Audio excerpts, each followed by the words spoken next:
199 ming so'mga bitta, ikkita, 3 ta narsa olganini eshitgan bo'lsangiz kerak. Lekin aniq bilaman 7 ta mahsulotni berib o'rganini eshitmagansizlar. Xullas 199 ming so'mga Texnobrand do'konda 7 ta mahsulot setga tushgan aksiyaga qaranglar. Mana shu ko'rayotgan pul avtomatiklar 7 kilolik bo'ladi.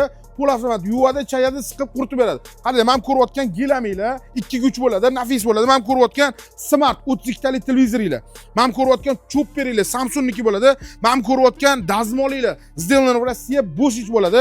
Men ko'rayotgan feninglar, ovqat isish uchun mana bunaqa ko'rayotgan plitalar. Atiga narxi 199 ming so'm.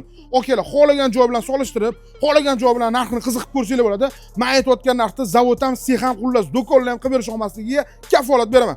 Bu aksiyamiz 15-yanvarga qadar davom etadi. Bu aksiyamizda vatanparvar va 14-yanvar vatan himoyachilari kuni uchun oilaviy set qilib qo'yganmiz. Qaranglar, Yangiyo'ldan, Bo'kadan, Olmaliqdan xuddi shu aksiyamizda foydalansangiz bo'ladi. Pastda raqam qoldiraman, aloqaga chiqsanglar bo'ladi. Okalar, bundan ham zo'rini aytib o'taman. Bir dona pasport, aylanma karta, xullas do'kondan kelsanglar, pul to'lashga ham, naqdga ham optim narxlarda berib yuboramiz. Qaranglar, bundan zo'rini aytib o'taman. Do'kondan nimaki xarid qiladigan bo'lsanglar, barabarni aylantirib turib, sovg'alarga ega bo'lsanglar bo'ladi. Pastda raqam qoldiraman, aloqaga chiqinglar. Vatan himoyachilari kuni barchamizga muborak bo'lsin.